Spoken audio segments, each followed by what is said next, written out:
kita sendiri tahu bahwa Indonesia ini adalah negara agraris. Akan miris rasanya ketika kita banyak sekali mendengar impor bahan makanan yang pokok, padahal di dalam negeri sendiri pun bisa memproduksi. Kenapa kita harus mencari di luar negeri?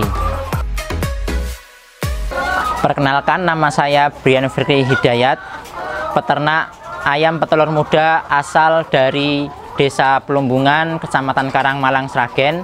Saya sudah memulai usaha beternak ayam petelur ini sejak bulan April 2019. Jadi sekarang sudah 2 tahun saya menekuni usaha peternakan ayam petelur. Saya memilih untuk beternak karena latar belakang pendidikan saya di jurusan peternakan Fakultas Pertanian Universitas 11 Maret. Jadinya saya lebih memiliki tanggung jawab untuk berkontribusi di bidang peternakan karena saya sudah banyak belajar di. Saya memilih usaha beternak ayam petelur karena telur merupakan kebutuhan pokok yang dikonsumsi oleh masyarakat, sehingga pasarnya itu lebih jelas dan juga pasti. Selain dari itu, kan ayam ini memproduksi telur setiap hari, jadinya nanti penghasilannya pun harian, dapat menghasilkan keuntungan harian dari telur yang dijual setiap hari.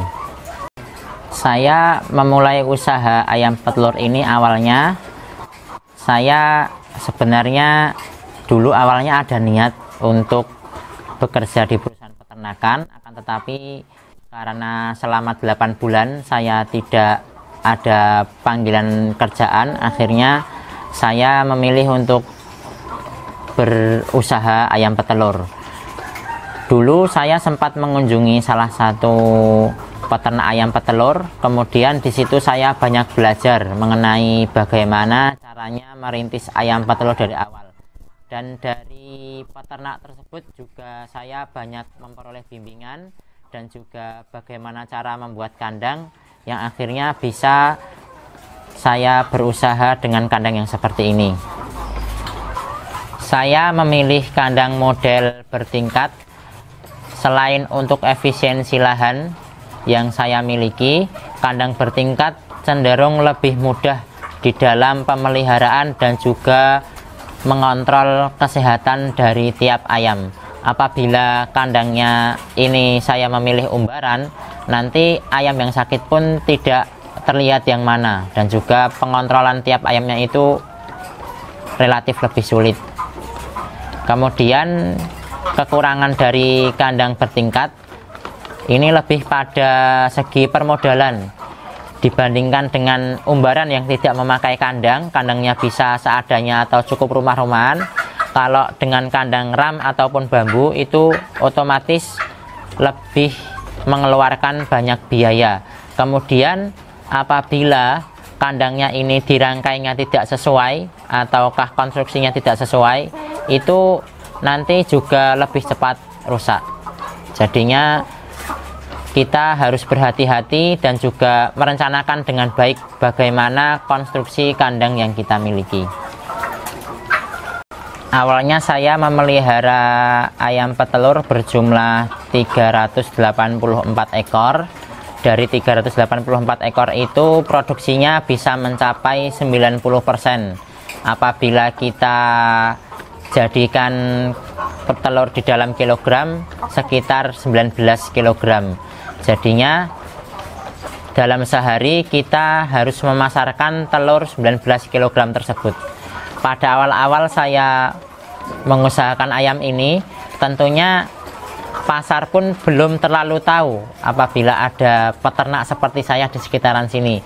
Jadi dulu awal-awal sempat sampai 80-100 kg telurnya masih di rumah, belum ada yang mengambil.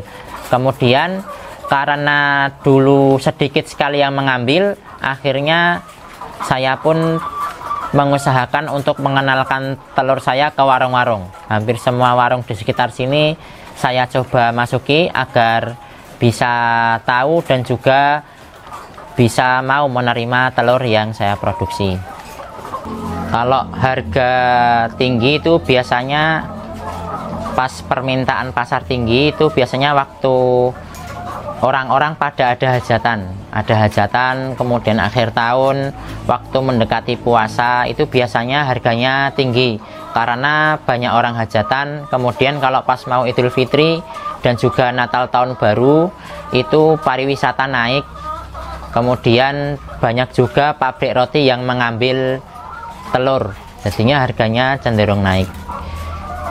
Tapi waktu pas Idul Adha itu biasanya harganya turun karena orang-orang pada mengkonsumsi daging sapi. Pada awal merawat ayam petelur, mungkin saya memang sudah memiliki pengetahuan dari sekolah atau dari kuliah, akan tetapi ternyata ketika di lapangan kondisinya itu sangat berbeda sekali.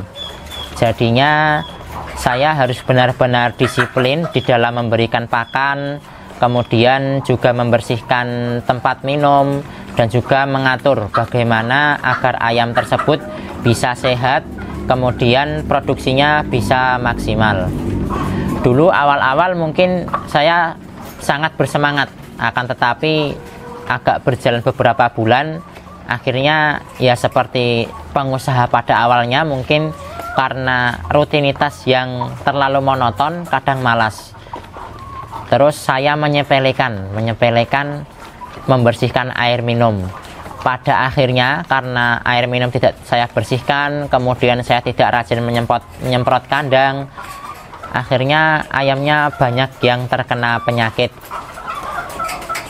Karena terkena penyakit itu saya banyak belajar bahwa merawat ayam itu harus benar-benar disiplin di dalam memberikan pakan ataukah menjaga kebersihan dari kandang. Alhamdulillah, setelah saya menjalani usaha ayam petelur ini sekitar 1 periode, akhirnya saya bisa menambah populasi lagi sejumlah 288 ekor, dan sekarang produksi telur yang mampu saya hasilkan dalam sehari mencapai 30 kg. Dari 30 kg tersebut saya memasarkan hasilnya di sekitar kandang sini saja. Tips untuk ayam petelur agar bisa berproduksi secara maksimal, yang pertama kita harus memperhatikan pakan, karena pakan ini sangatlah berpengaruh dari hasil telurnya. Apa yang ayam makan akan jadi telur. Jadi pakan yang kita berikan pada ayam itu haruslah pakan yang berkualitas dan juga memenuhi kebutuhan nutrisi dari ayam. Kemudian setelah pakan yang berkualitas, kita harus memperhatikan bagaimana cara pemeliharaan ayam. Kita harus memberikan pakan pada ayam dengan jadwal yang baik dan juga rutin serta disiplin. Jangan sampai kita terlambat memberikan pakan karena akan berpengaruh pada produksi telurnya. Tak lupa juga kita juga harus meratakan pakan agar ayamnya itu makannya seragam. Apabila ayam makan seragam, maka telur yang dihasilkan pun besarnya juga akan seragam. Jika ayamnya makannya tidak diseragamkan, tidak diratakan, maka nanti telurnya akan banyak yang besar dan juga kecil. Jadinya nanti ketika dipasarkan ada kendala atau komplain dari konsumen. Kemudian setelah kita memperhatikan bagaimana cara pemberian pakan, kita juga harus memperhatikan kebersihan dari talang minum ayam tadi. Karena apabila talang minum ini tidak dibersihkan, nanti akan banyak bakteri yang berkembang sehingga akan menyebabkan ayam menjadi sakit. Selain dari membersihkan tempat minum, kita juga harus memperhatikan air minum yang dikonsumsi oleh ayam. Apabila air minumnya hanya dari sumur, biasanya memiliki kandungan bakteri Escherichia coli yang tinggi sehingga dapat menyebabkan sakit pada ayamnya. Di situ kita harus memberikan perlakuan atau memberikan tambahan klorin atau kaporit di dalam air minumnya sehingga air minum tersebut bisa steril dari bakteri. Selanjutnya, selain kita memperhatikan pakan dan juga air minum dari si ayam, kita juga perlu menjaga kesehatan ayam. Hal itu bisa kita lakukan dengan menjaga kebersihan kandang. Kemudian kita juga harus rutin menyemprot kandang dengan desinfektan 2 kali seminggu, sehingga perkembangbiakan bakteri ataukah virus yang berada di udara itu bisa kita tanggulangi, karena ayam ini sangatlah rentan dari virus dan juga bakteri yang bisa menyebabkan ayamnya sakit. Selain daripada membersihkan kandang, kita juga harus memperhatikan pencahayaan dan juga sirkulasi udara kandang. Apabila cahayanya redup, nanti ayamnya pun juga tidak bersemangat di dalam makan. Kemudian produksi telur pun juga bisa menurun, karena ayam sangat tergantung dari cahaya ketika memproduksi telur. Sirkulasi udara kita perhatikan, ada udara yang mengalir, karena apabila situasi kandang pengap, nanti ayam akan menderita penyakit pernafasan, dan juga amoniak yang dihasilkan dari kotoran nanti akan naik mengenai ayam sehingga ayam bisa menjadi sakit. Saat kita memelihara ayam, pastinya tidak mungkin ayam itu selalu sehat, walaupun kita mungkin sudah berusaha menjaga kesehatan ayam.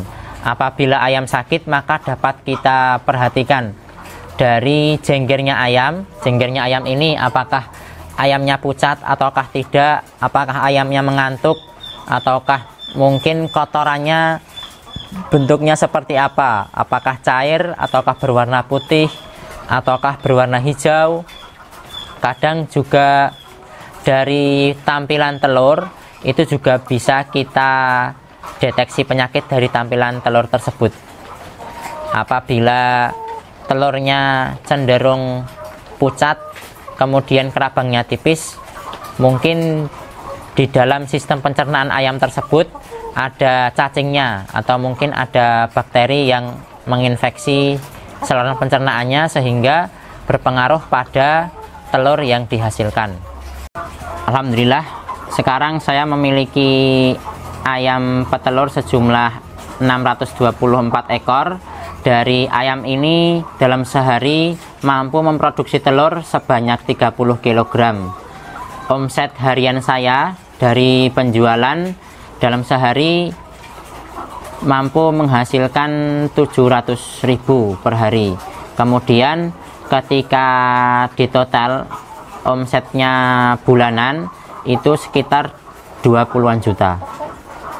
Prospek usaha ayam petelur ini cukup bagus ke depan, karena apabila masyarakat itu pendidikannya semakin tinggi dan juga semakin teredukasi untuk makan makanan yang bergizi, maka banyak masyarakat yang akan mengonsumsi telur. Apabila kita lihat data secara keseluruhan, maka kita akan melihat ketimpangan yang sangat banyak dari konsumsi telur per kapita per tahun di Indonesia dan juga di Malaysia. Di Malaysia sudah mencapai 30-40 kg per tahun konsumsi masyarakatnya, sedangkan di Indonesia hanya baru sekitar 20 kg. Jadi ke depan usaha beternak ayam petelur ini akan semakin bagus dan juga menjanjikan. Kemudian untuk masalah pemasaran, banyak warung akan kita temui menjual telur ayam. Jadinya jangan ragu untuk memulai usaha ayam petelur, karena pemasarannya bisa dimulai dari tetangga-tetangga di sekitar kita. Rencana saya ke depan, karena di belakang rumah saya ini sudah tidak bisa menambah populasi, jadi sekarang saya fokus semoga nanti bisa membuka lahan sendiri dan juga mendirikan peternakan dengan populasi yang lebih banyak, bisa mencapai ribuan. Pesan saya untuk generasi milenial, janganlah kita ragu untuk menjadi peternak ataukah bertani, karena kita sendiri tahu bahwa Indonesia ini adalah negara agraris. Akan miris rasanya ketika kita banyak sekali mendengar impor bahan makanan yang pokok. Padahal di dalam negeri sendiri pun bisa memproduksi. Kenapa kita harus mencari di luar negeri? Dan juga sekarang ini regenerasi peternak dan juga petani dari generasi muda sangatlah minim. Mungkin karena beternak ataukah bertani itu banyak sekali bersinggungan dengan hal-hal yang kotor, seperti mungkin lumpur di sawah ataukah kotoran ayam di kandang seperti ini. Padahal hal tersebut janganlah menghalangi kita untuk berusaha di bidang peternakan, yang ke depan pastinya manusia itu tidak akan berhenti makan. Jadi jangan kita pesimis berusaha di bidang peternakan.